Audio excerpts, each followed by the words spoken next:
Ganito tayo sa Pilipinas.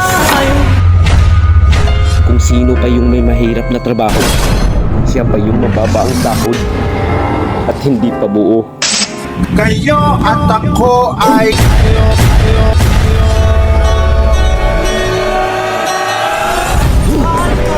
Pero kahit ganun pa rin, Pilipino pa rin tayo.